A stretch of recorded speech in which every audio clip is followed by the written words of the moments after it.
Mike, give us an idea about what happened to the settlers. The rich history here too, with the pineapple plantations and some of the citrus they had going here. We were kind of discussing it but most of the most successful pineapple plantations and stuff were further east.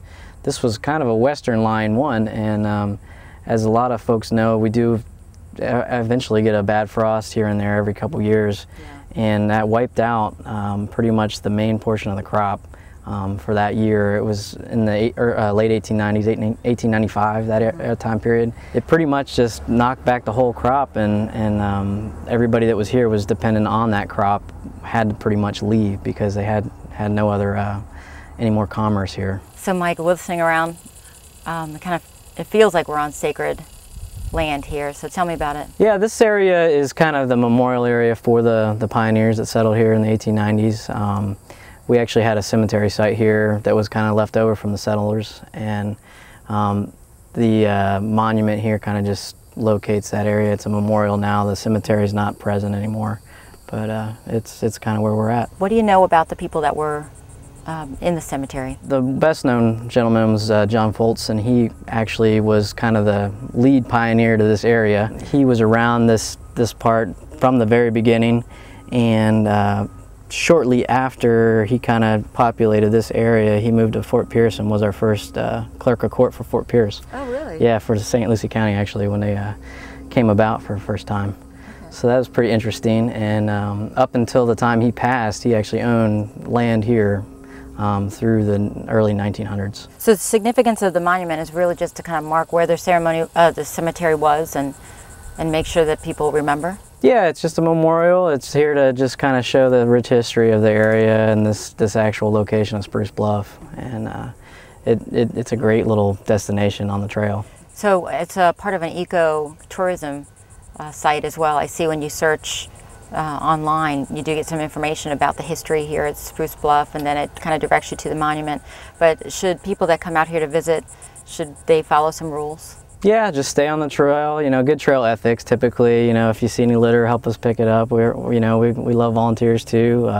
But staying on the trail and just kind of respecting everybody else, and you know, treat this like your own backyard. Well, you know, trying to get an idea of where we're at. We've got the river right here, just to the right of us. We've got a couple homes in between, and that's about it, and a piece of county land that's not developed. Can you access the waterway right now if we go through there? Yeah, typically we have a trail mowed right to the river. The county was fortunate enough in the acquisition of this land that we were able to get one lot that actually touches the river, so gives people a destination also past the memorial. So if the public comes out, has a considerate parking right here by the memorial, they can walk through the area there to go to the river? Well, typically we ask that you park up by the kiosk at the trailhead and then hike through, and the river is kind of the end of the trail, and then loop back through. But yeah, absolutely, you can access by crossing the road, and there's a trail access point on both sides of the fence. So going back to where we were parked, tell me about that, because when I first walked in, one of the things I shared with you was that it looked like we had put in this great sidewalk, but in essence, I mean, it was nothing like that. So tell us some history about that. Yeah, it's kind of an opportunistic setting. The county, when they were purchasing the property, this site actually was slated for development as part of the Vikings Lookout development that's here now, that's adjacent to us.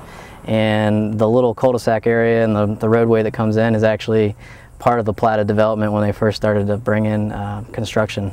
Oh, let's see.